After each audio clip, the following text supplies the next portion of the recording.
Greetings and welcome to Night Shift. I am Jeff Sharon. We got Kyle Nash and Andrew Glukov joining us here tonight.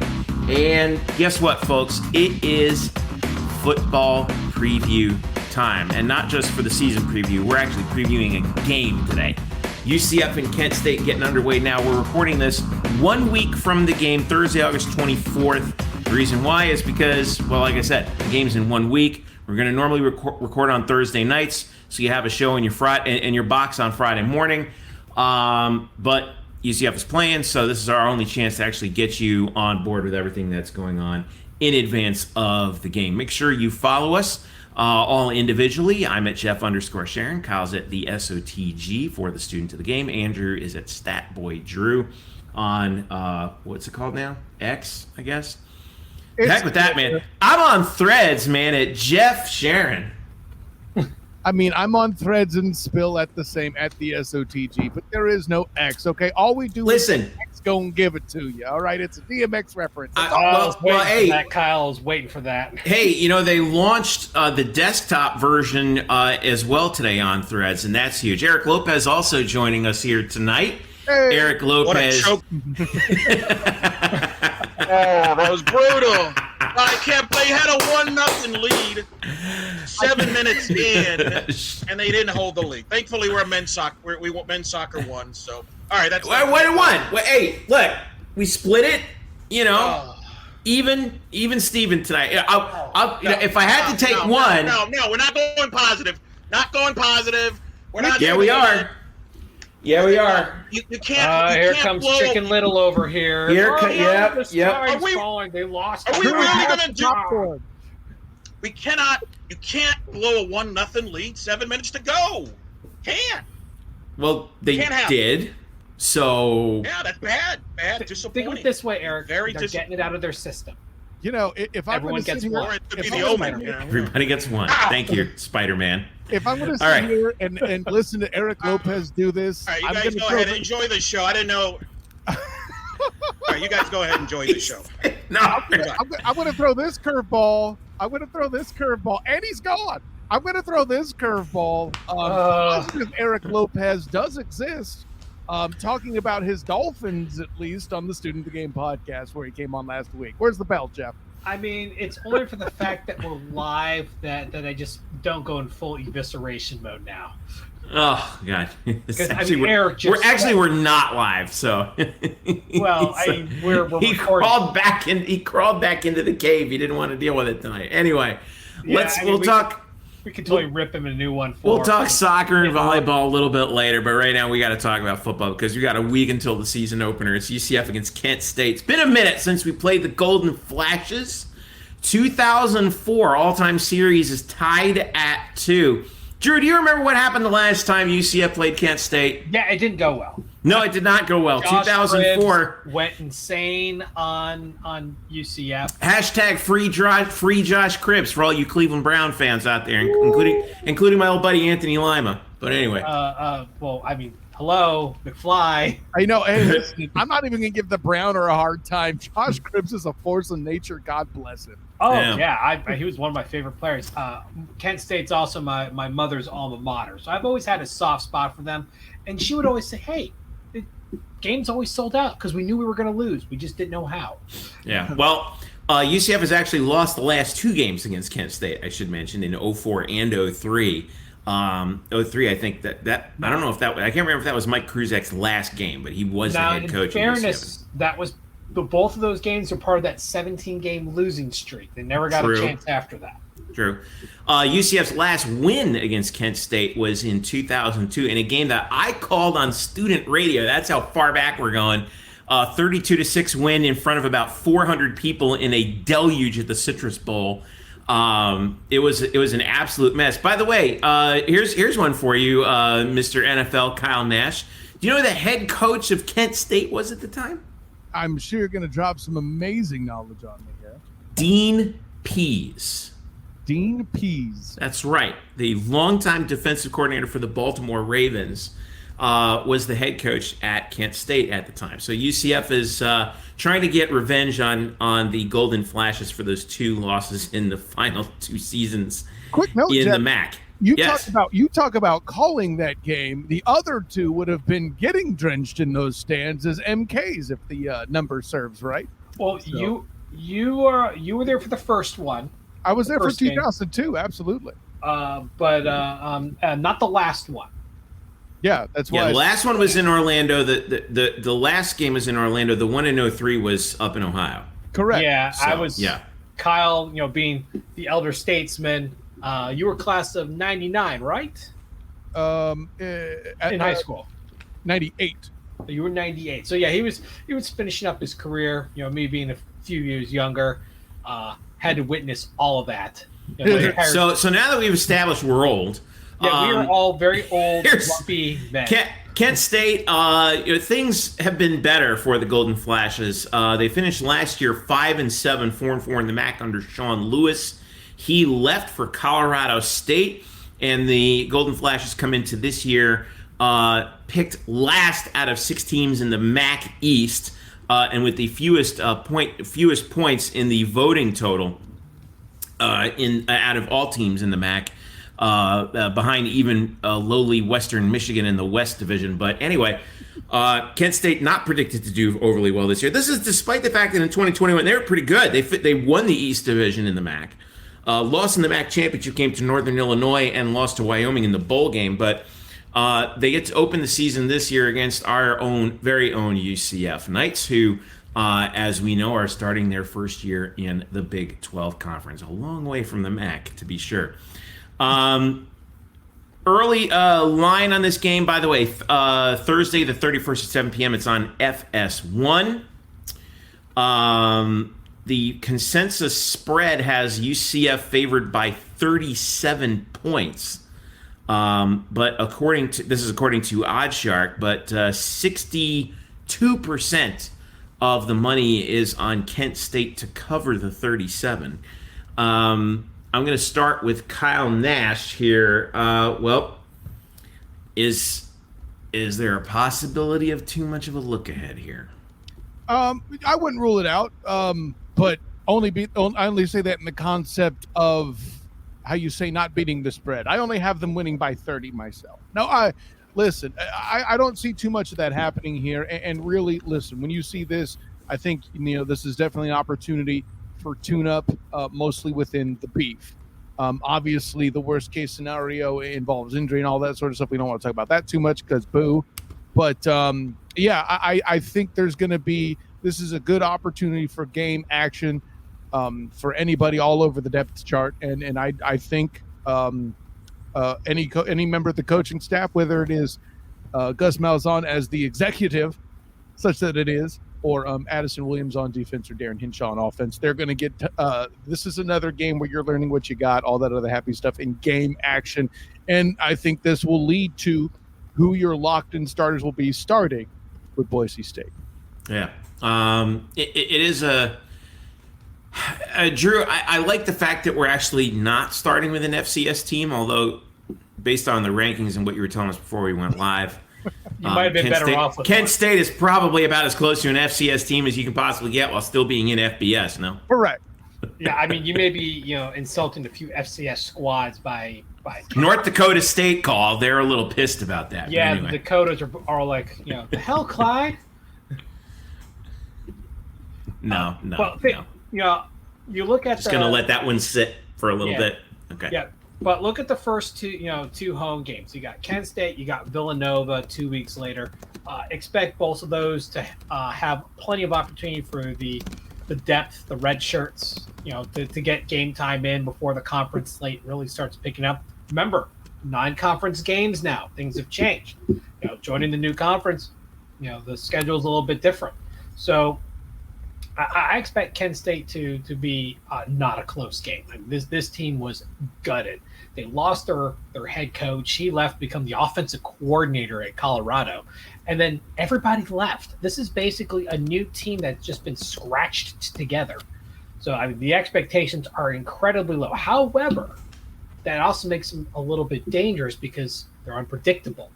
So expect a slight degree of conservatism on UCF's part, kind of feeling it out. maybe the first series or two, and then I think they're going to kind of get back into their style. And I don't expect this game to be close. Do I think they'll cover? Yeah, I think they will cover. This game's not going to be anywhere close because UCF has a lot of returning talent. This is not a very deep. I had to replace starters through the portal situation like the last 2 years have been. There's some of that. Well, you're going to get some of that, but it's not as bad as the last 2 years. Now, correct. I'm filling in depth through the portal, which is a much better situation, and I think you're going to see that with the continuity of, especially on the offensive side. I think it's going to be a lot more efficient compared to how last year started, where it was just basically run the ball because that's all we could do early in the season. Yeah, and I like the citing of the depth there, by the way, Drew. I wrote a little bit about that on the blackandgoldbanneret.com.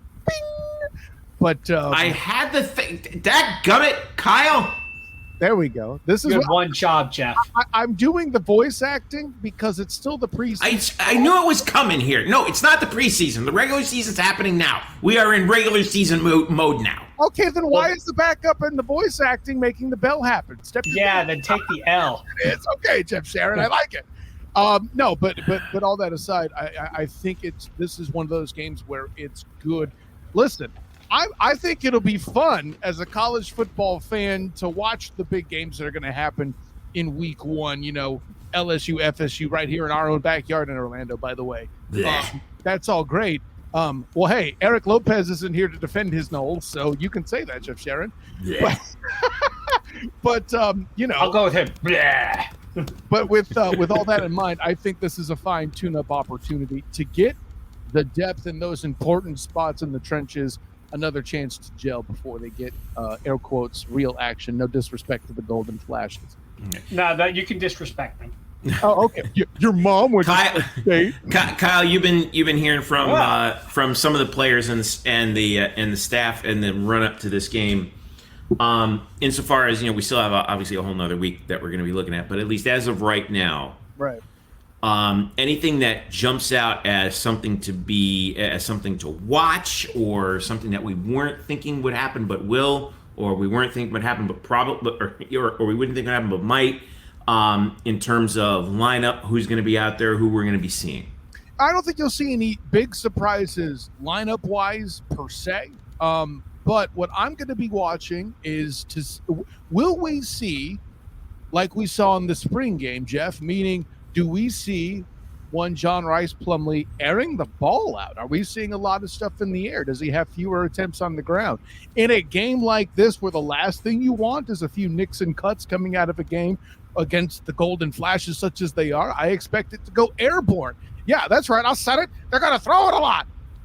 I can't think of a game under the Gus Malzahn regime where that was a big statement once Bill and Gabriel got hurt. So, yeah, I expect a lot of air yards in this opening game. And then kind of, I'll say in the second half, that's where you'll see perhaps a Jordan McDonald, a younger guy that's a big running back, bashing people, get some stuff in. Perhaps some Mark Anthony Richards sightings. I could see that. I would hope Bowman and Harvey don't get a whole lot of time personally, and I'm sure Drew agrees with that. He was complaining about Bowman getting too much time at times last year.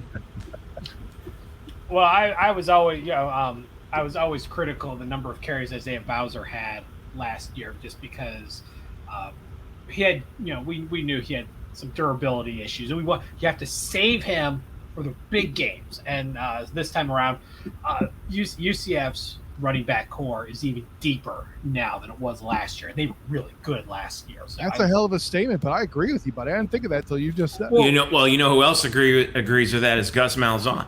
Yeah, absolutely. He even said so. Even though some of the preseason magazines have been saying that the running back stable is actually a weakness on this team with Isaiah Bowser gone. I'm with you. With you guys. I don't agree with that. I don't agree with it either. I mean, that's not doing your homework. No, that's definitely taking the easy way out because you're seeing the yardage. You just you're looking at the stats. Oh, we lost all this guy with Isaiah Bowser. Bowser's a great guy, but I'll take DeMarcus Bowman over him. I mean, that guy is an absolute freak. That's a hell of a statement, Drew. He's an absolute freak. He obviously had to sit out last year. Maybe he needs to work on the mental aspect. He's still young, but this guy has all the physical tools to be the best running back on this team. He has the tools to do it. I mean, there's the reason why he was a 5-star recruit. It doesn't just naturally happen. I mean, Drew, what I'm hearing you tell me is he's the most versatile running back on the squad. I would say versatile. I would say, gifted. Versatile.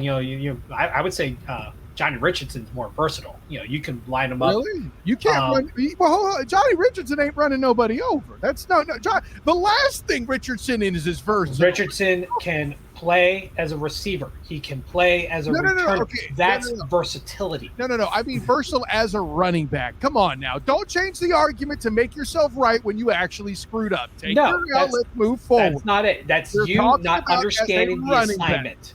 I'm sorry you didn't understand. We're talking running backs. You didn't understand the assignment. Don't talk so off bad. Tackle. You're replacing Eric Lopez. Versatile running back. Okay? So versatile running back also means catching the ball outside. Coming out of the flat. That's versatility. Not when you're done being wrong, I'll change. I can run between the tackles and run people over. Okay? That makes me versatile. He's Holy crap, Kyle! I thought you knew your stuff. You don't. That's obvious. Don't make me leave because you're that dumb. No, seriously. I'll say this. He's the most versatile runner of the group. I don't think we've seen Bowman's attempts to receive enough. You know what I'm saying? Well, they have to, obviously he has very limited, public field time. Yeah. But, we've seen glimpses of it. It's kind of like, as you know, back 2 years ago, I was on the RJ Harvey bandwagon big time after the spring game. Ain't nothing wrong with that either. But also with RJ Harvey, he was very raw. He just transferred over. He was a quarterback. I mean, the running back world, very new. He's really grown into it. And much like Bowman, incredibly athletic. There's certain things you can't teach. You can't teach the mental aspect to a certain extent. You can't teach size. You can't teach size. You can't teach displacement. The end. Now we're getting maritime terms involved in this displacement. No, cars. He wanted to bring you back in to be interested again, Jeff. After we got done talking trash on each other. Oh, I was interested. Believe me, I was sitting back just letting it happen, and I was like, I want to see where this goes. Kyle and I talking like that, they must be ending in Y. Well, listen, once again, for the children out there, false angst is great radio. But no, and to this, actually, no. False angst is great radio. Real angst is fantastic radio. Fair. Oh, well, unfortunately, there wasn't real angst there. Sorry. Didn't sound like it to me, but anyway. Eric Lopez was real angst. We could rage quit and come back like Eric Lopez if it makes you feel better. Anyways. No. No, we're still recording right now. Carry on. Except we would come back. And Drew, in your fairness, versatile skill sets, yeah, I think we haven't seen enough Bowman's receiving ability to really see if he's got that yet. I mean a more versatile runner. He's just as likely to run you over as he is to finesse you. And that's not to say that RJ Harvey can't run you over, but Johnny Richardson. Yeah, exactly. And Johnny Richardson's not running anybody over. I mean, no. Now that we're on the same page again, one's lightning, one's thunder. One's going to get you on a change of pace on the outside. One can run between the tackles. The thing about RJ Harvey that Bowman has over him is size. Mm-hmm. Harvey's built like a wrecking ball, but he's actually pretty small. And that's part of what makes him good too. Is he's also hard to tackle. I would still say that Harvey is quite stout, and that's why he gets his job. He's not 6'2". Sure. He's not a big guy. No, he's listed as 5'8". Yeah, I mean that's work done right there. Still plenty stout, but not small. Yeah. Right. Yeah. Well, let me phrase it. He's not. There's a whole lot of 200 pounds packed into that 5'8". He's That's not what we're wiry, saying. but he's a wrecking ball. Eddie George, he is not. There you go, Ohio. Yeah. Man. How about that? He comes in like a wrecking ball, knocks you over. Wow, I never thought we'd be referencing Miley Cyrus on this piece, talking RJ Harvey, but here we are. There you go. This Drew. is what happens when you put Kyle and I in the same room, and we just have the freedom to do whatever we want. It's called fun. I want to infringe on that freedom slightly to talk about. I will say, RJ Harvey, at least as of the non-campus sources we've been looking at right now, is I'm looking at Our Lives right now. He's listed as the number one.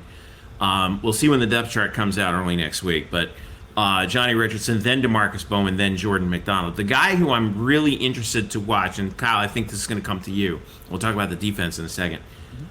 I want to see what Bula Schmidt looks like at center.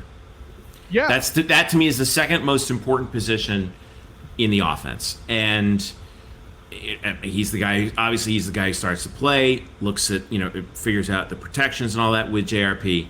How tightly is he? Are those two guys in sync? I don't know if we're going to get enough of a read on that from one game, but I mean maybe we will. But he's who I'm looking at. Well, and you mentioned Schmidt. In fairness, Jeff, the way I've been hearing about it is it's still a 3-person battle as of last week. Now, we haven't had a whole lot of opportunities to talk with the coaches in the past week, so we don't know how much that battle may or may not have progressed. But listen, to hear either Tylen Grable talk about it or Lokahi Paoli talk about it in such fashion, the knowledge base and is really the intellectual talent on the offensive line that is exponentially increased, which is exactly what you want to be hearing when you're jumping from G5 ball to P5 ball, such that it still exists technically, but we don't need to get into an expansion conversation here, Jeff Jarrett. But that mental piece is a huge part of it, and just we were talking about it from the context of just having the group gel with all the transfers last year in the American, hurling ourselves into the Big 12, such that UCF is this year, being prepared, even in the place where it's death taxes and betting the over in the Big 12, seeing different sorts of schemes that you wouldn't from facing other groups, is unique here, and seeing that kind of mental action happening. And the center position, Gus Malzahn's talked about it, that it's still a big battle, and to have that kind of depth on the O-line at the very spot you accent is a refreshing thing for those of us who worship the beef. Drew, on defense, what are you looking forward to seeing the most, or who? Well, I mean, I want to see how Ryan Davis rises up as a linebacker. I mean, you have Jason Johnson obviously coming back. He's the leader of that defense. He had an outstanding year transferring in, and now he's here for another round, which is just fantastic. Ryan Davis coming in from Georgia. So, I mean, there's obviously there's some name brand right there. And so there's going to be expectations for him to make a difference. And, that linebacking core, not a weak spot, but definitely one they got worked on through the portal quite a bit, especially on the depth side. Yeah, well, and I referenced it already. We talked about it a bit last week, Drew, with Addison Williams saying that the linebackers are the deepest, the group that increased the most in depth. I talk about why on the Black and Gold Banneret in my most recent article. Delay there. But yeah, so no, they addressed it to your point. And while they didn't get a lot of booms in the later recruitment part of it, Coach Williams did mention that this gives other guys opportunity to get reps, okay. and yeah, there you go. The other guy I have highlighted is DeCorian Patterson, the corner transfer from Middle Tennessee. I mean, boy, they've been talking about him a lot. This guy's a ball hawk. That guy's good. He's good, very underrated. This is a guy that could play on Sundays. Has a very good sense for the ball. I can't wait for him to show up in the game. I expect him to easily climb into the starting rotation, and corner was kind of a hit or miss with the team last year. I mean, you had guys like Corey Thornton, in there getting a lot of and Brandon Adams a lot, but I mean there was a lot of hit or miss with the corners. So to have a guy that good come in, I think only helps, this team, especially Nicky Martinez going to be, playing the role of the nickelback. Obviously he was in Travis Williams' defense, was going to be that flex player. Now they're kind of looking at going more towards a nickel style defense. Well, and you mentioned Nakai, Drew. He's talking about playing a lot of safety. Yeah. He's going to be all over the place. But they're going to play a lot of 5 defensive back. Right. If you look at it, they only have, they have 2 traditional linebackers. They have a flex, 3 linemen, and 5 DBs. Definitely a change from what fans have been used to under Travis Williams. I actually think this will be better for the defense because that flex position that Justin Hodges played was a really difficult position to play because you need to have the tackling skill of a linebacker and the mind of one. Kind of a run-stopping defensive back, right? Yeah, and the speed and hands of a defensive back, that's not an easy combination together. I think this actually work out in the long run for the Knights D. It's like unless you're a guy like Ronnie Lott or David Fulcher or Ed Reed or you're talking unicorns at that point. Or a guy I was thinking going back to your old Browns was Eric Turner. Eric. Yeah, but those guys are played on Sundays. I mean, this is college ball. So, you can't have that level of expectation. Yeah. One thing I want to look at here before we get some score predictions here from you two guys. Schedule in the Big 12. This is the fun part for me talking about this because I get to talk about other teams within our conference, and I want to know what games you guys are going to watch. We're the only game in town on Thursday night on FS1, 7 p.m. FS1. All right. Kansas opens up with Missouri State, 8 p.m. Friday night on ESPN Plus. Here's your Saturday slate on ESPN Plus. Iowa State plays Northern Iowa. Iowa State should be on upset alert for that one. Cincinnati plays Eastern Kentucky. Kansas State's coming in number 16 in the country. They're playing Southeast Missouri State. Baylor's playing Texas State, and Oklahoma State's playing Central Arkansas. Those are your ESPN Plus games on Saturday. Early games national at noon. TCU home to Colorado. That's Deion's debut? Is that right? Correct. Wow. So a lot of eyes are going to be on TCU that day. I mean, it's Oklahoma big news for a reason. Yeah, Oklahoma. Speaking of big noon, at noon in Norman against Arkansas State on ESPN. I don't know. Terry Mahajan might be watching that game, though. Fair. On Fox, 3:30 slot. Number 11, Texas at home against Rice. That'll be a wipeout. Houston makes their Big 12 debut at home at 7 p.m. on FS1 against UTSA. I think they got to be real careful with that one. That's correct. Yeah, UTSA is scary good as a that quarterback for UTSA. He's a real deal. The Roadrunners have a chance of winning the American.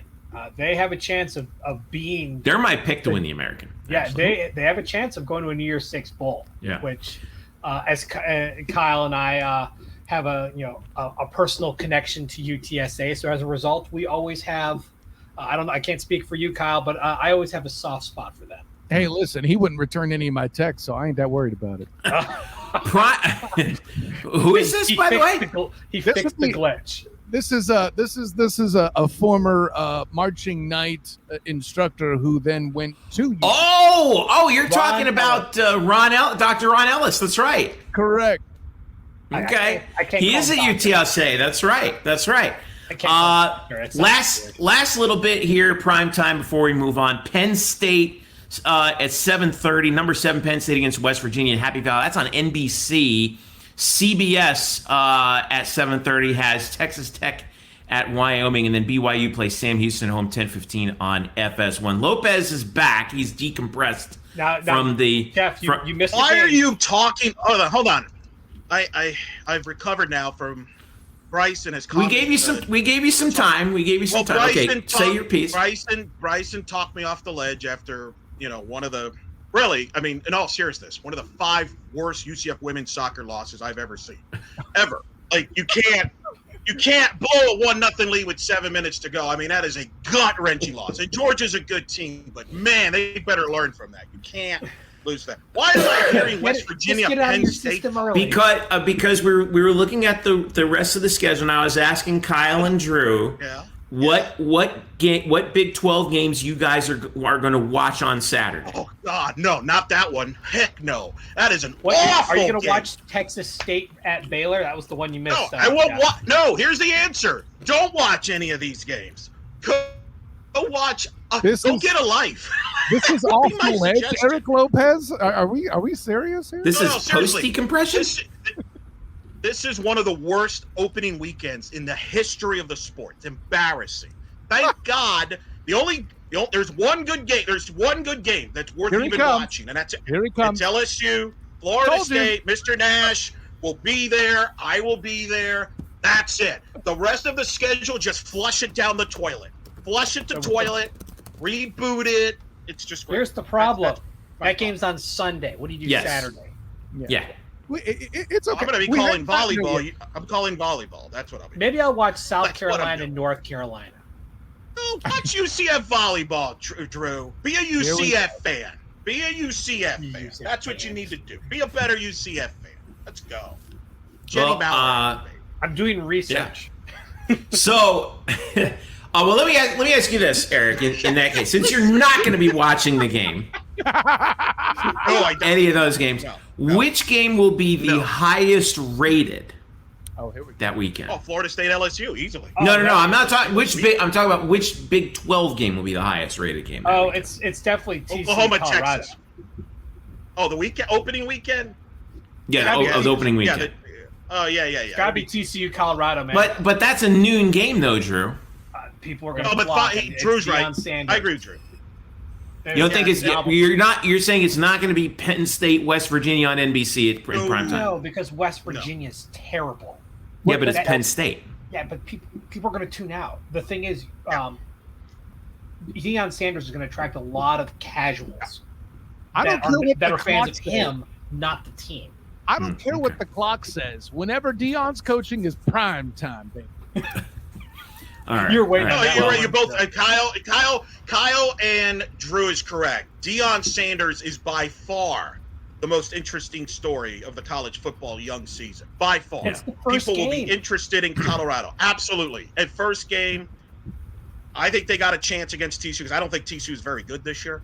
So I think people will be interested. I agree with Drew. Plus, Fox, that noon slot actually does better than people think.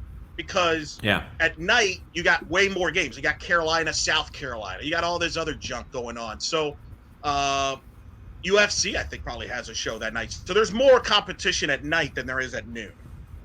So I think that's probably fair. Well, again, that's the week one stuff. Obviously, coming up, this is week 0. We have a moderate slate of games on Saturday. Everything starts with the game in Ireland between Notre Dame and Navy. Notre Dame's going to destroy Navy in that game. Man, ESPN, wow. They kick off the college football season with UMass at New Mexico State. Oh, no. They kick off with FCS schools. They got FCS games? They got Mercer. Yeah, there's one at ABC.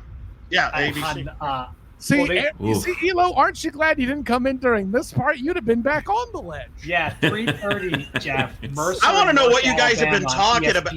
Mercer, and we've been previewing the football game, Eric. But the game on Thursday, a week from tonight. Oh, the scrimmage. Got it. All right. Oh, see, there you go. No, you can't use that excuse. This is an FBS school. It does count. Yeah. USC. I'm actually looking forward to that. The question should be asked. Should they be?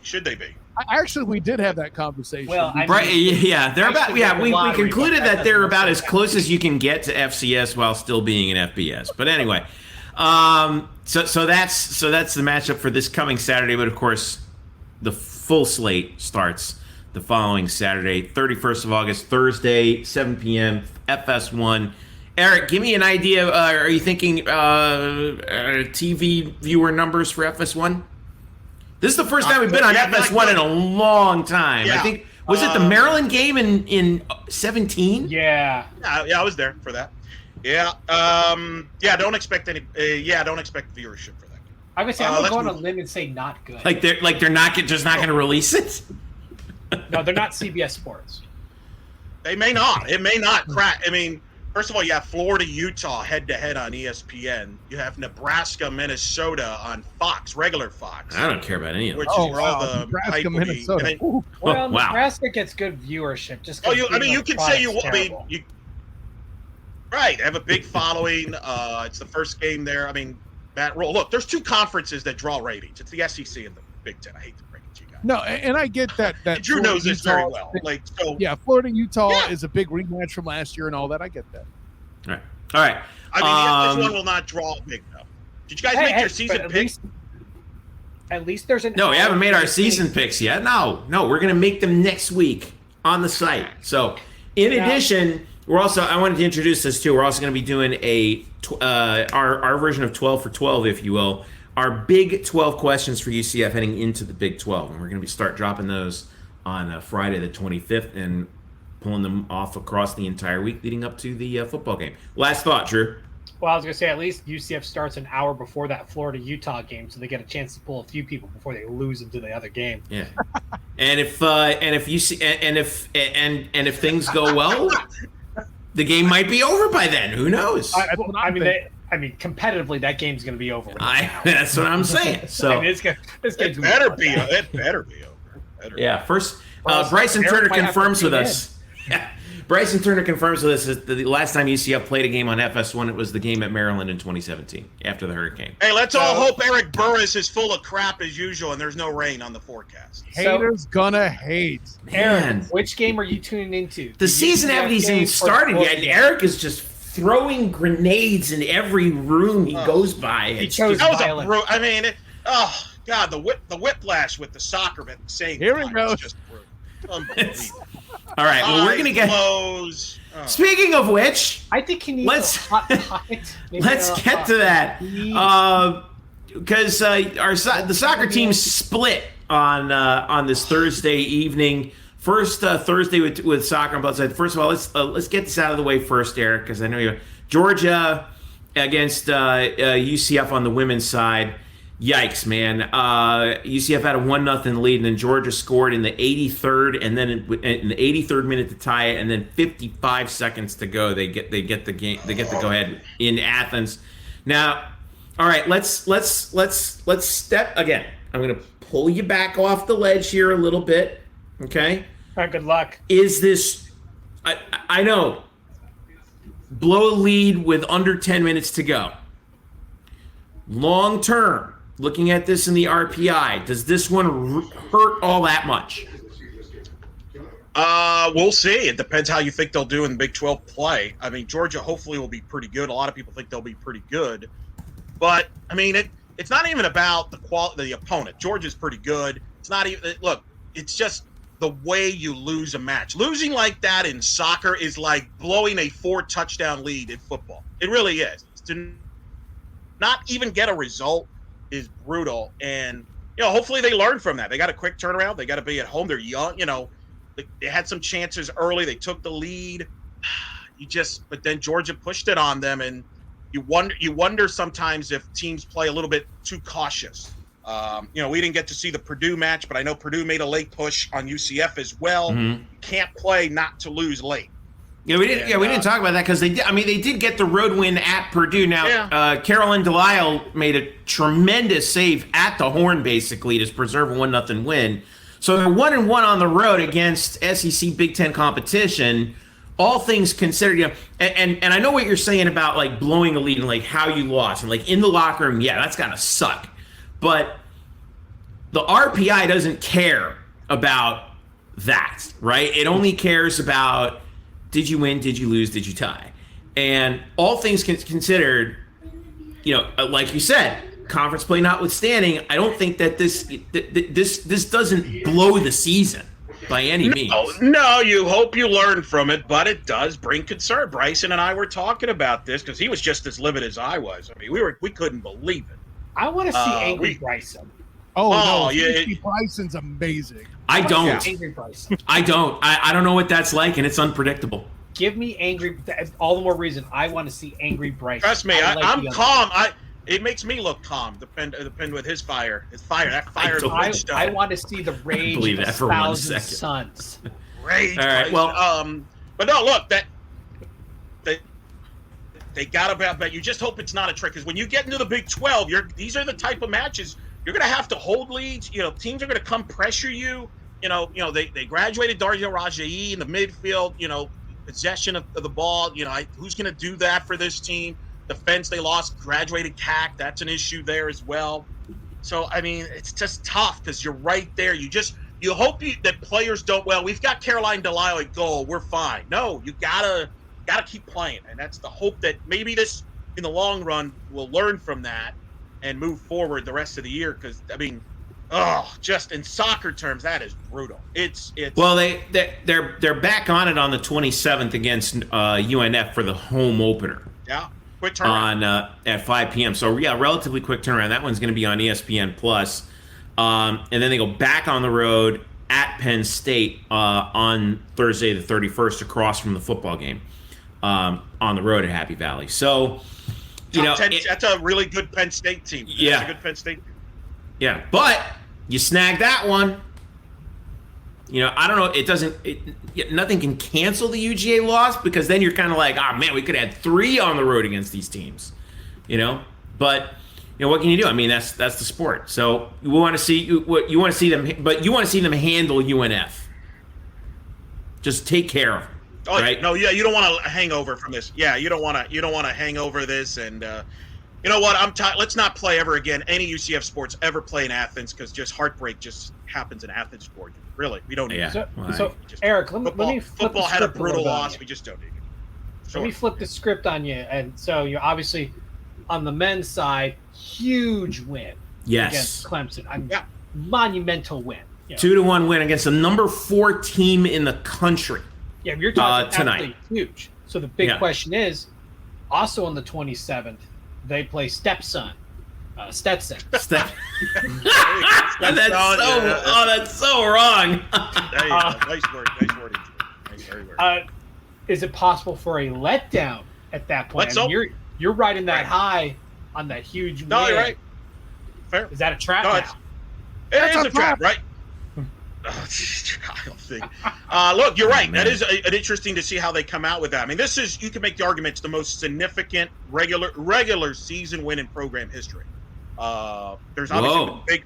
No, I mean, look at you. Well, we got to see what Clemson does the rest of the way, though. They could be overrated. They also could. I mean, they're a College Cup contender. They were the favorites in the preseason in the ACC, which is the strongest league by far. How dare they pick Clemson over my Syracuse Orange? But anyway. I don't know. I can't tell you who but how dare they disrespect the defending national champions? To win at that place, which, by the way, if you watch the game, the Clemson has incredible facilities. That men's soccer stadium is beautiful.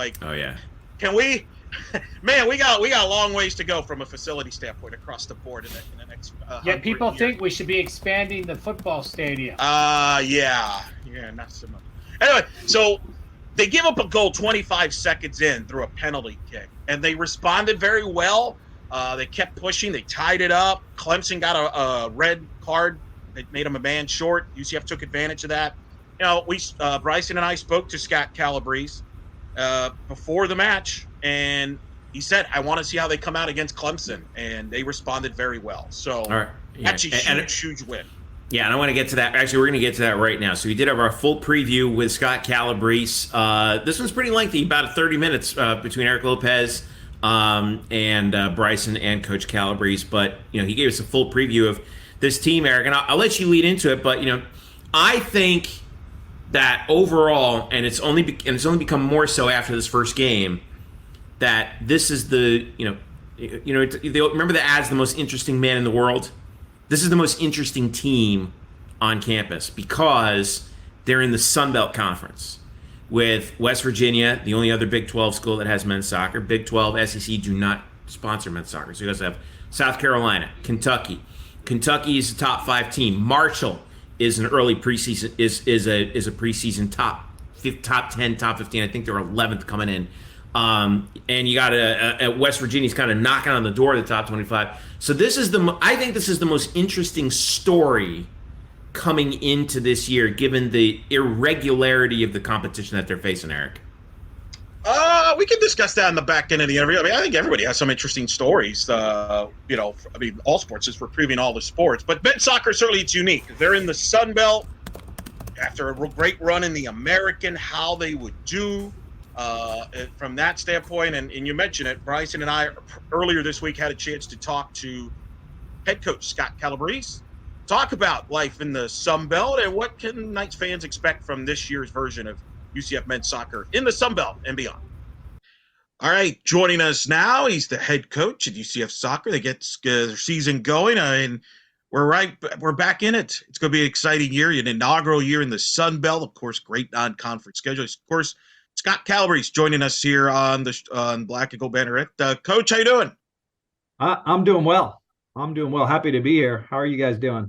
Pretty good. What is it like? I mean, we've talked in the past. It's always, that eve before that opener. Of course, you got to schedule a marquee opener. With that tradition unlike any other, going to Clemson. But what is it like for this group? Are they aware of really kind of a historical year for all of UCF athletics, but men's soccer included? Yeah, I think it's pretty clear to them. I think they've gotten the messages from the coaches, from the administration. I think they feel the energy, this different energy. And I think just in the conversations I've had with the guys, there's a level of excitement to be playing new teams that we have never played before, to be in the Sun Belt. So I think they feel it. I'm super excited about it because I know the quality that's ahead of us and some of the challenges that are ahead of us. So yeah, I think the guys are actually really excited. You've gone through this before where, you go to different conferences and things. What's some of from a coaching staff standpoint, you're dealing with new schools that you're not used to playing every year like you have maybe in the previous conference. How does that affect the preparation and just, does that bring some extra anxiousness? What's that like? Well, I think it means that we have to do a little bit more work. And I say that because when you get used to playing a team year in and year out, certain teams don't change the way they play. Tulsa's got a way of playing. SMU had a way of playing that you knew when you scheduled that game, that this is the formation they were going to play. These are the patterns that you were going to see. These are the players that you were going to see. And so, you already have done preparation for that game in the previous years that you've played them. You know what's coming. And so that's what's going to be a little bit different in this year, is that these are all new teams. And we're going to end up watching a lot more game film to better understand what those teams are trying to do. And then most importantly, what are we going to do that is going to counteract what they're trying to do and to be successful against them, and to create chances against them, and to create goals against them, and to find ways to beat these teams. Can you talk about what it's like to have these new opponents just from a travel perspective? Because with the exception of Morgantown, you don't share any other conference play destinations with the rest of UCF's team. So what has that been like, from how you structure your non-conference schedule and how you kind of play with that now that you have the new conference stuff? Yeah, I think the conference travel is harder than the American. The American tended to be bigger cities. These are more college towns, but big programs. Kentucky, University of South Carolina, University of West Virginia, like those are all big universities, big brands, and they're harder to get to.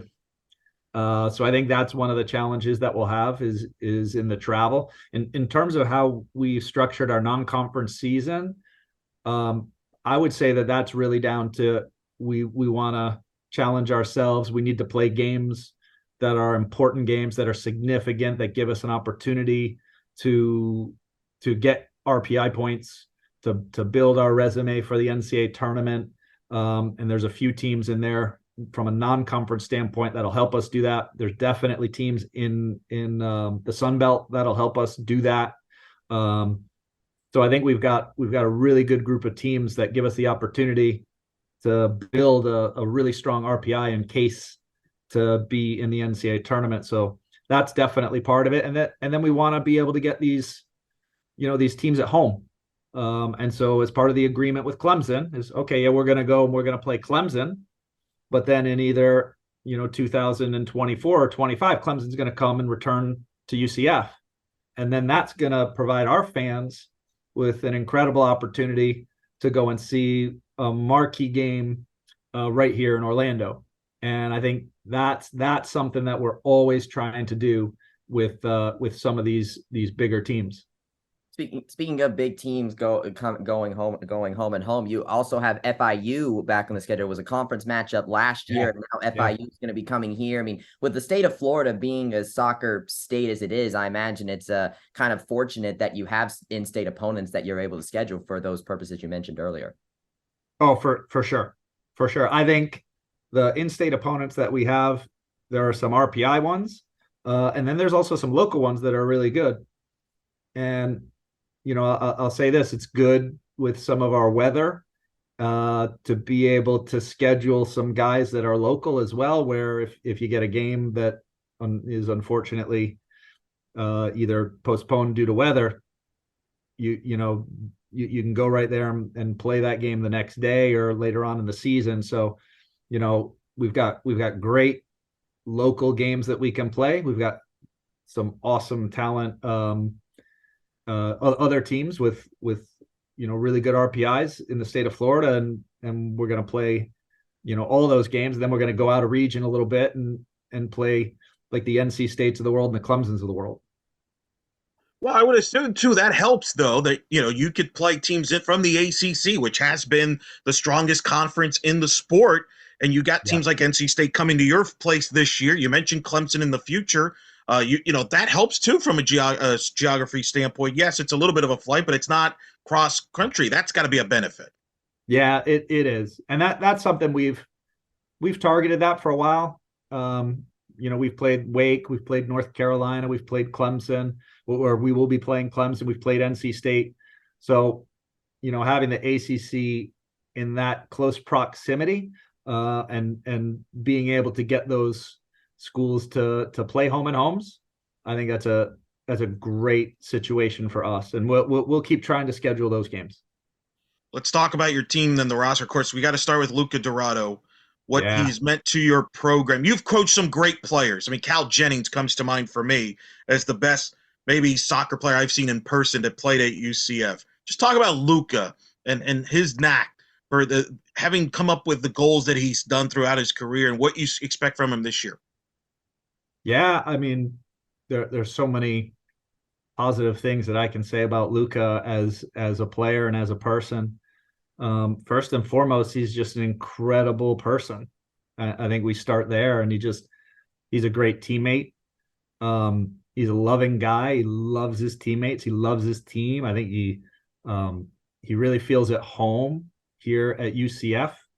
And he plays with a smile in training, and it's a pleasure to have him here, to coach him. I love being around him. I love coaching him. I think that's how everybody feels about him.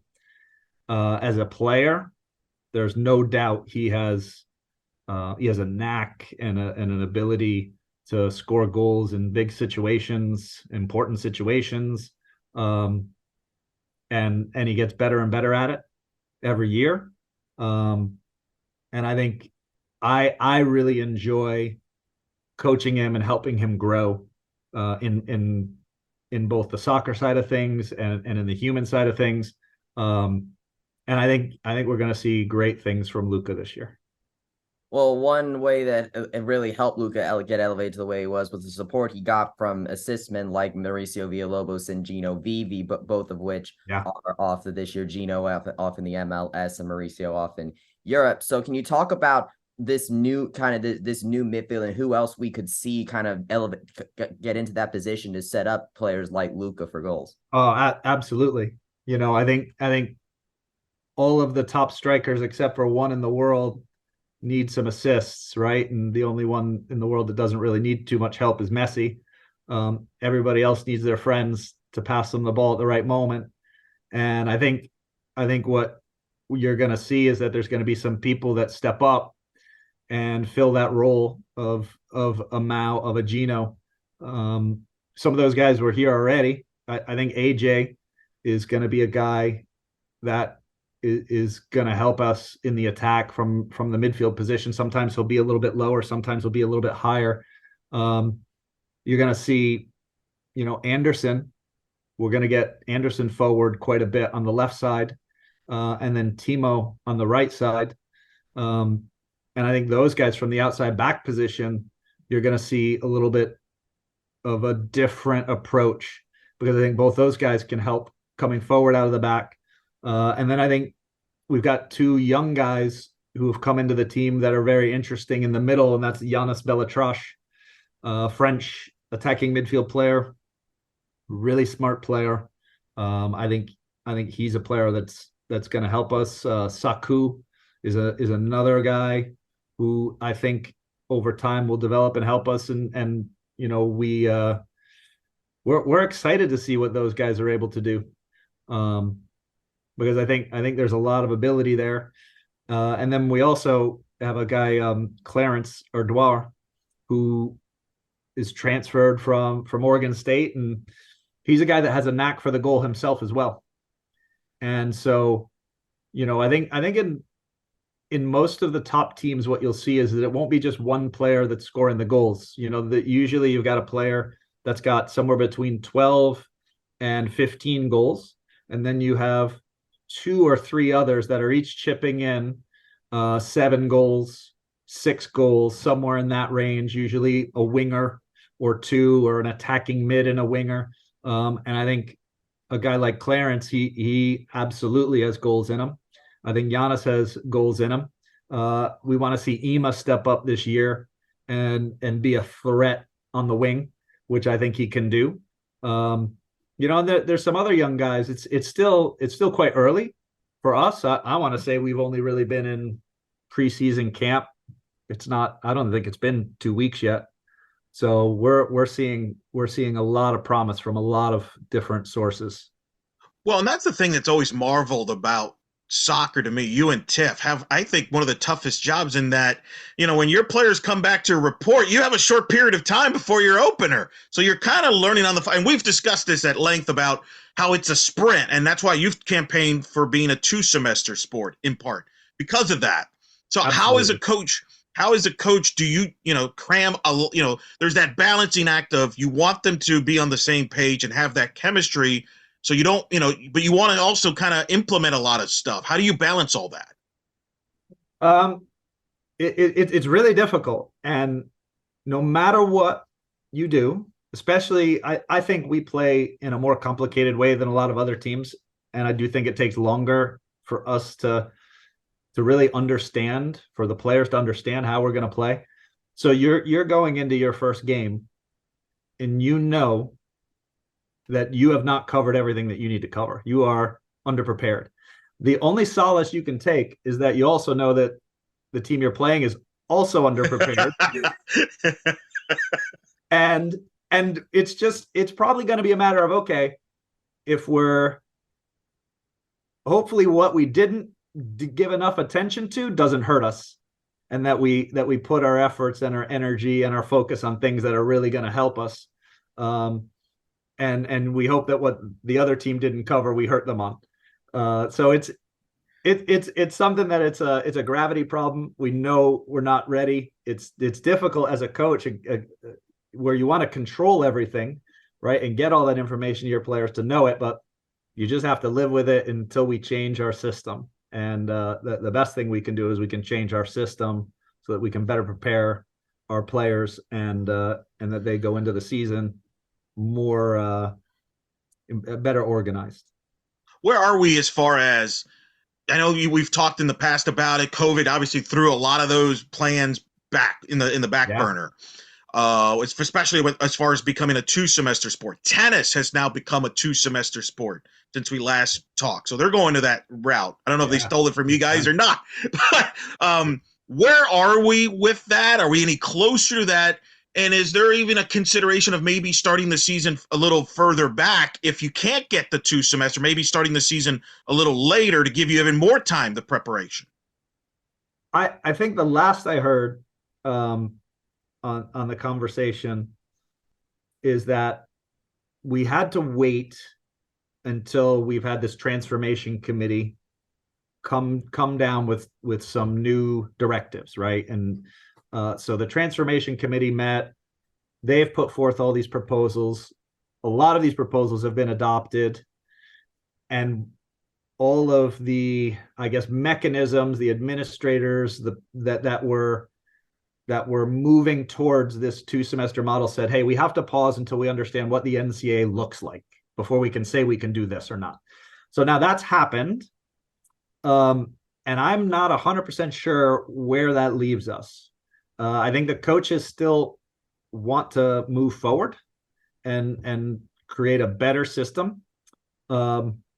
You may see this happen, I'm not sure, with maybe a conference or two jumps the gun and just does it.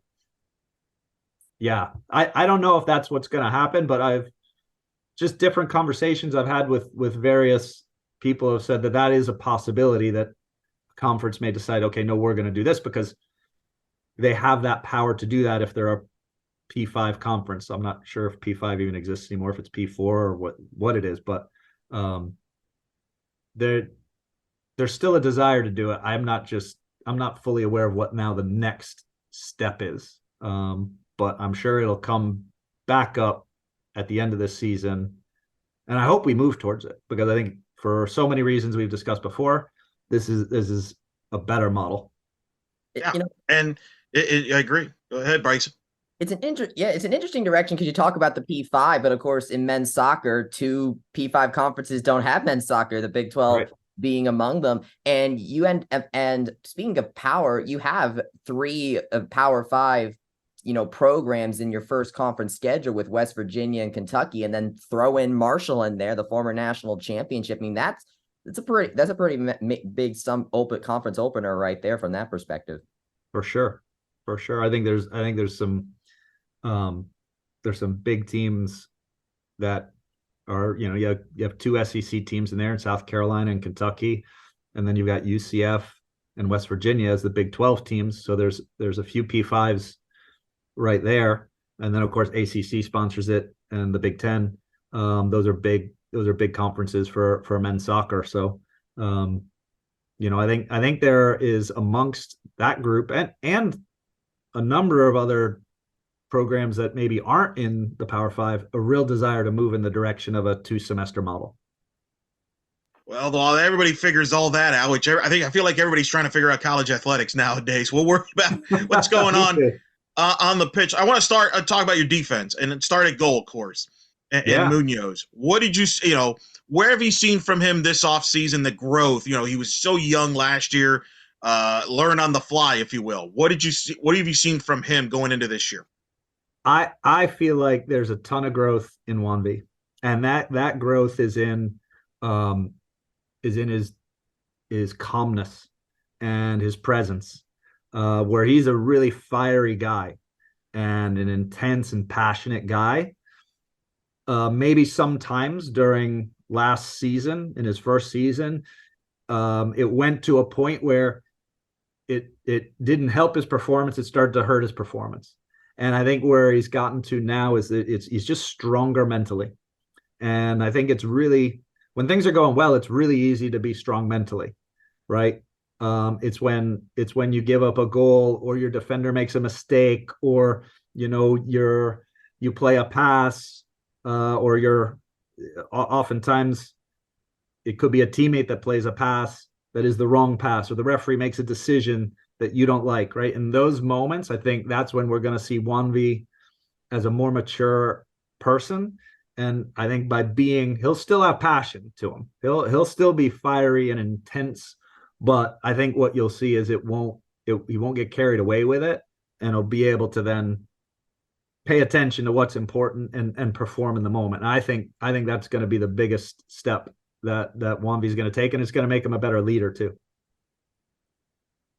Then on the back line, you've got some returners, you got some new faces there. Talk about the defense there, because I know you've said it over the years. When you've been a championship team, people focus on the offense and the excitement there, but it's really the back line that's been the key there, and the consistency there. What do you see from your group there this season?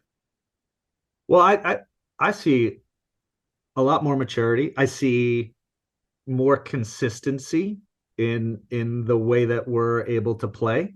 Anderson's obviously, he's a staple back there, has been a staple back there. And I think he's improved as a defender. Going forward, he's always been a player that adds something to the attack. And I think what you'll see this year is he's also become a better defender.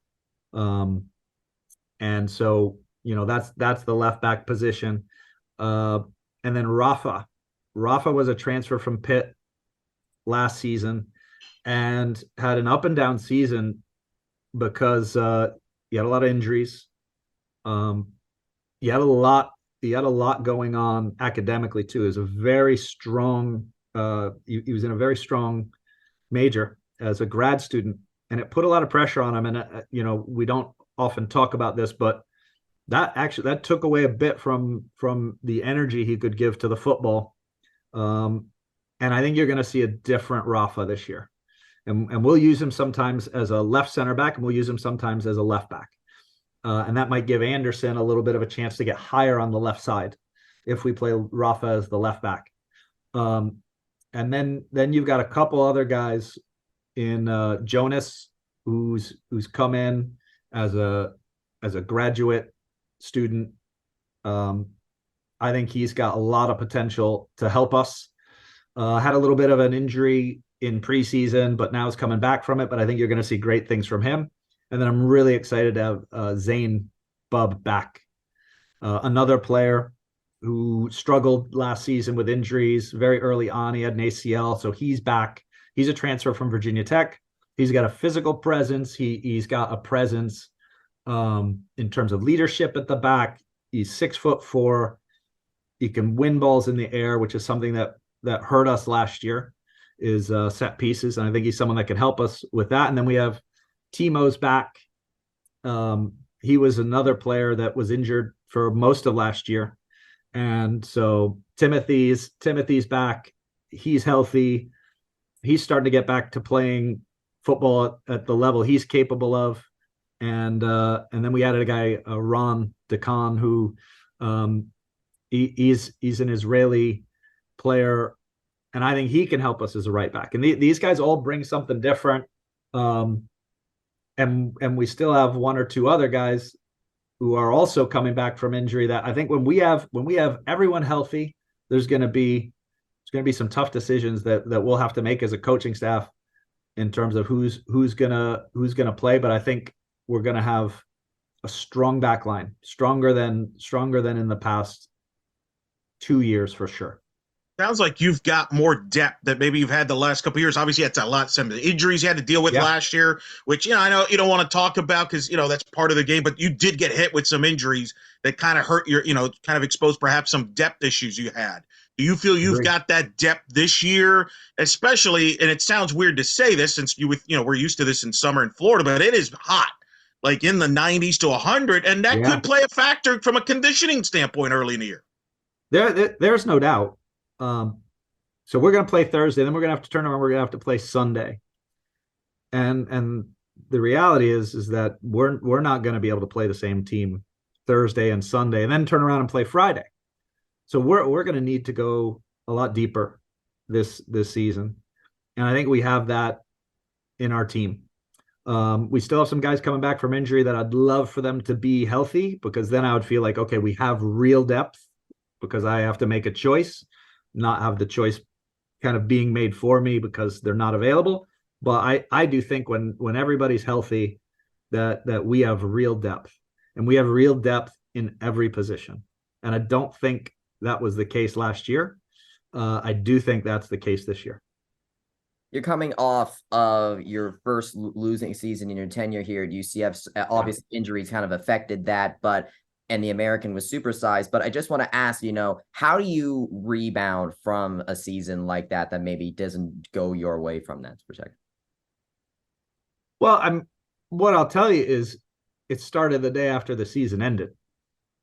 And it started by the staff trying to understand, okay, what didn't we do that we needed to do in that season, right? What do we need to be at the level that we expect? Because that was below our standards.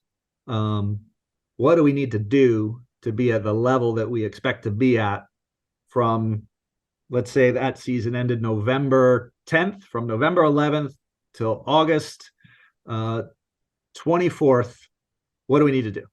And we put a lot of thought into, where we need to improve. And, one of the very first things we did is we recruited at a really high level, because we thought, okay, not only are we losing some players to graduation and turning pro, but we also need to add to this team in real meaningful ways.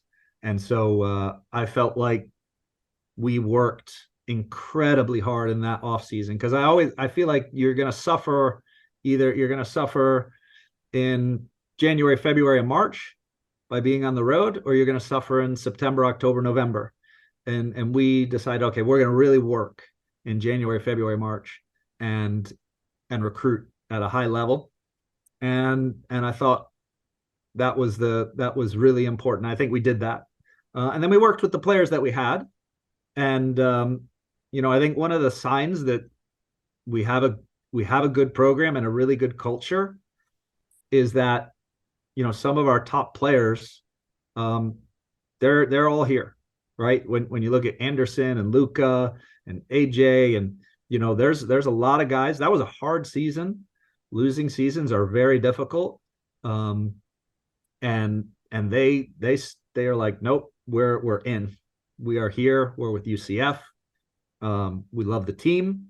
We love this program. And then we believe that we're going to build back into the type of program that we can all be proud of. So, and now that we've done that part, now it's okay. Now we get to coach this team, this really exciting team, and organize them and talk about our culture that we want to create, to talk about, okay, when things go poorly, and Luca alluded to this in his conversation. I think, okay, if things go well, yeah, everything's great. But when things are tough, because there's no way you play a schedule like the schedule we've got and everything's just going to go perfectly according to plan.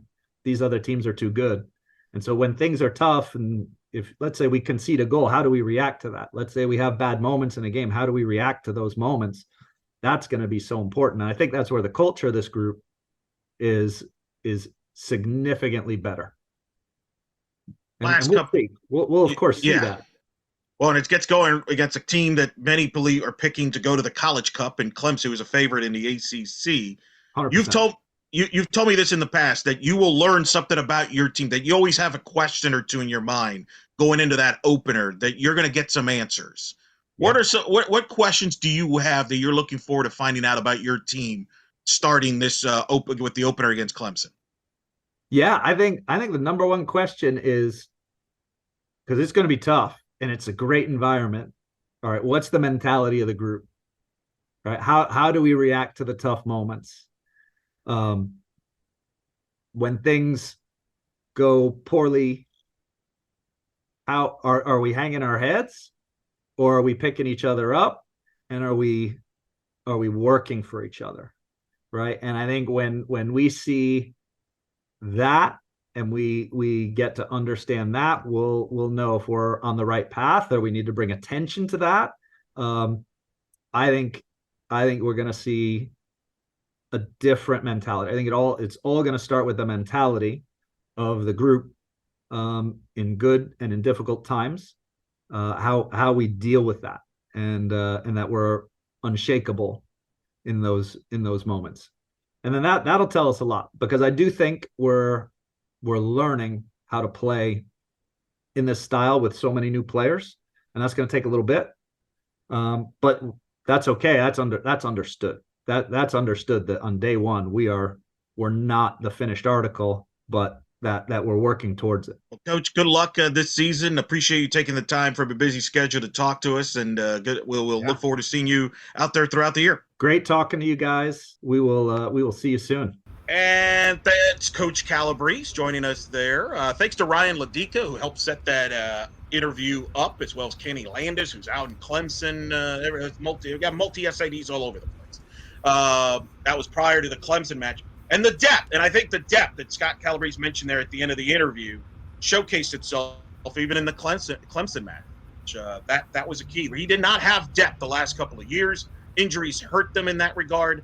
So hopefully the depth could be the difference maker this season for them that cost them the last couple of years. And I think that's kind of how Scott feels with it, with the Munoz a year older at goalkeeper. The offense, I think, will be good, led by Dorado. But you saw some of the other new guys stepping up tonight. Bryson was we were talking about it during the match. Some of the new faces was huge for UCF. Yeah. So that was huge. That was a huge. Yeah, one of the key goals from now, as far as the Sun Belt, Saku Heiskanen from Finland, I believe, right? Yes. So English. Yeah, Bryson knows the resume. He knows these players inside out. We'll defer to Bryson with the resume breakdown. But new faces, good deal. Here's the thing about the Sun Belt. It's a very strong league. But that's a power conference. As the American was last year. It wasn't as strong as the American. The American had 5 teams in the field of 48 last year. It was the number 2 rated conference, behind only the ACC. The Sun Belt had 2 teams in last year. I think they could get 3 in this year. I think they'll be back and forth. But my point is, for UCF, they kind of had it was a rough league last year, and they had some rough luck, injuries, lack of depth. So I think they can do some damage here. I agree with you. Kentucky's the overwhelming favorite. They're a national title contender. Marshall's very good. West Virginia, people think will bounce back from a couple of years ago. They were an Elite 8 team. I think there's. Let's not forget, Marshall won the national title just 2 years ago. Yeah, that was a COVID. Nobody. Still won it. Doesn't count any less. So I think the question with the Sun Belt beyond those teams is what you get from everybody else. South Carolina is the Georgia Southern, but it's a good league. Yeah. It's a very good league, and I think for UCF men's soccer, though, I think they have a chance to do some damage here, assuming they stay healthy. And I think the depth that Coach Calabrese is confident about, I think they can contend for a conference championship this year. The negative is they have to go to Kentucky this year. But look, they just went to Clemson and won, and that's a tough place to play. So I'm optimistic on both soccer teams. I actually think women's soccer has more questions still to answer than the men. I actually like the men's side even before this result with Clemson, and certainly that's a big positive step. But to Drew's point earlier, you gotta take care of Stetson on Sunday and literally step on him, as I guess Drew alleged. Last little bit I want to talk about volleyball. They're opening up in Albany. The Jenny Maurer era starts with a matchup against a team that was not in the American, except in football. That would be Navy in Albany, New York, of all places, at the U-Albany Volleyball Classic. Get this, at Navy on Thursday at 4:30 p.m. Against Navy in Albany. Against Syracuse in Albany at noon on Saturday, and then they finish with the host Great Danes on Sunday at 1 to start the Jenny Maurer era on the road. Eric, some familiarity with Syracuse. They played last year. Head coach at Syracuse was a longtime head coach at Temple prior to going to Central New York. What do we expect to see from UCF, who ostensibly has the strongest team coming out of last year out of this 4-team field? But, like we said, a lot of changes. No McKenna Melville. No Amber Olsen. This is a totally new look UCF volleyball team and program, almost totally new look. I mean, Jenny, obviously, the holdover taking over for Todd Dagenet. She's got 2 new assistants underneath. What do we want to see here from UCF volleyball in this opening weekend up in Albany? Probably get off to a good start before you get to the meat of the schedule. I think it's a good warm-up tournament. This is kind of a return trip. Syracuse played at the UCF tournament to open this last year. I think it's kind of a return to go up the Northeast. Look, it's a young team. Half the roster is basically new, either with transfers or freshmen. It's a new era. Jenny Maurer takes over as the head coach with Todd moving on to the Pro League. But you mentioned it. They lose the greatest volleyball player of all time in program history, McKenna Melville. You lose a top 3 setter in all time in Amber Olsen. More than likely, Abby Chalmers, who redshirted last year, a freshman from Omaha, will be the starting setter. I was at the scrimmage last Saturday. You know, guys, they actually have open scrimmages in other sports, unlike football. You know, they're not as paranoid as football. You know, for some reason, the NFL, Kyle, do they not have open scrimmages in the NFL too? Well, not the entire time, but sometimes. College football, take notes if you want to be taken seriously. College football. College football is totally not taken seriously. Not by the Northeast, where volleyball is. They're all about the mid volleyball. But oh boy, I was at the scrimmage volleyball, and what stood out, they're young. Lauren Clark's a kid to name to remember. She's an outside hitter, transfer out of Penn State, then Florida Gulf Coast. I think she will probably be one of their leading scorers. But let's be real, you're not going to replace McKenna. So what you're hoping is you have a combination of people stepping up, whether it be a Lauren Clark. I think offensively, they got to get more production offensively in the middle from Abby Hansen, Claudia Dillon, maybe some of Heidi Bonde steps up, players like that. But they're very, very young. And I think you're going to take some patience. And I think I'm really fascinated to see how Jenny handles this roster from the standpoint of you've got the youngsters, the new faces, how much playing time do you give them? Which ones get the playing time? Which ones redshirt?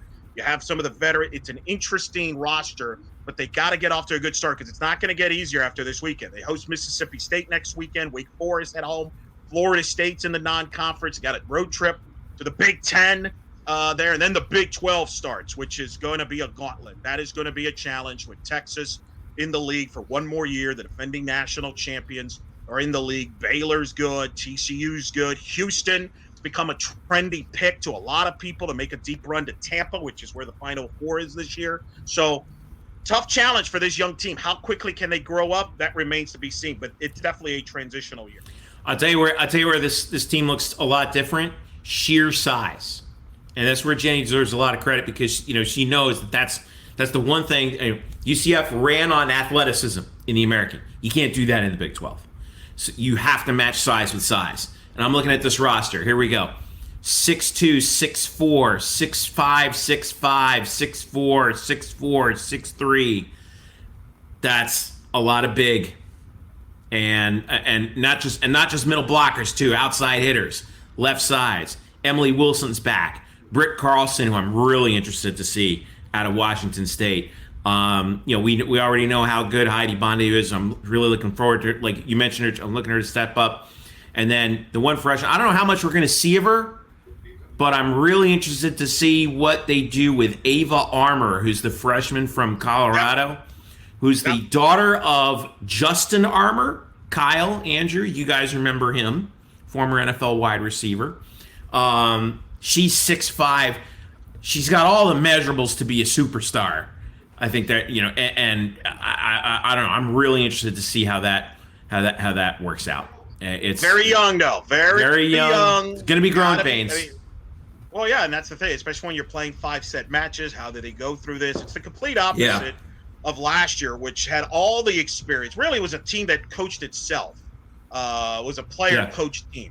You don't have that this time. But that's why I think Jenny I think Jenny's the right person for this job because she brought these players in, and I think she has that patience with them and will teach it with her new staff. Coach, I think they will be fine in that, but it's going to take some, time there. But I think they like that. I think there's a bit of a chip on the shoulder. I think they're under the radar. They like that. I think they want to prove some people wrong. So I think they're in the proper place from that. Whereas compared to the last couple of years where there was a ton of pressure, which is a good problem to have. But the negative comes with that is you're scrutinized every match. Now they're a little bit more under the radar. So we'll see how that goes. I'm interested to see what's the first match that gives them confidence. Right, first win that gives them confidence, and I think it's gonna have to happen in conference. Well, here's the thing. You got to be good at home. They got to be good at the venue. They've sold the most season tickets ever for volleyball season. Coming off last year where they averaged the biggest attendance average in the history of the program. Thank you, McKenna Melville, for that. You're welcome. We will miss you. So they got to carry that momentum. Misty-eyed over there. Yeah, she's going to be coaching high school at Easton. That's right. That's right. Taking over for her mom, Kathy. Yeah. So, there's going to be a bit of a hangover when you lose a great player like that. And again, we talk a lot about her, but don't forget Amber Olsen was the quarterback. They go up tempo on that. But they got to be good at home. They have a great environment at home. Win your home games, try to steal on the road. That's going to be the key for a lot of these UCF teams. Take advantage of your home field because there's no – would be hopefully you're hoping this young group gets inspired at home, get some big wins. They got to do it early because you look at that backloaded schedule at the end. Woo! Oh, that's a rough schedule. You got BYU, the back end, man.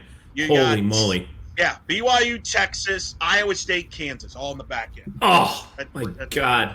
Yeah. Yeah. Anyway, there ain't no East Carolinas here. Nope. Nope. Can't beat up on USF anymore, can we, Eric? Nope. Now, Jeff, what are you more upset about? Not being able to beat up on USF or the fact that East Carolina is gone? Oh, what am I more upset about? I'm more upset about not getting the chance to wipe out USF and everything, ECU, it's like that scene from Mad Men, like, I feel sorry for you. I don't even think about you. I mean, yeah, I can buy you a hamburger so you can skip them.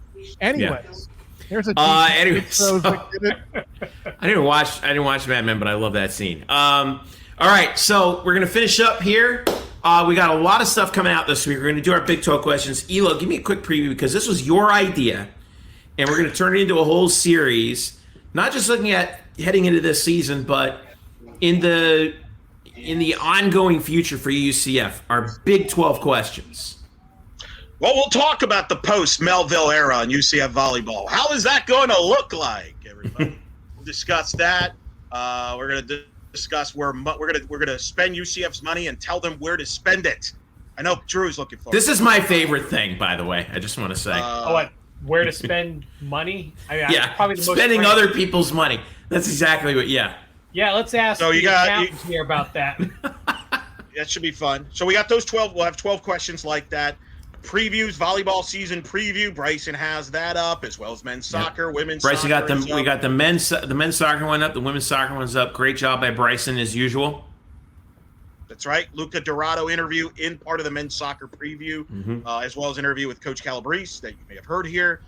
Check out so that'll also be on the YouTube channel. We're working on some other interviews. Big doubleheader soccer Sunday, women's volleyball home opener Thursday at noon, because we hope Eric Burris will be wrong per usual and we'll be fine weather and we'll have volleyball, football. Listen.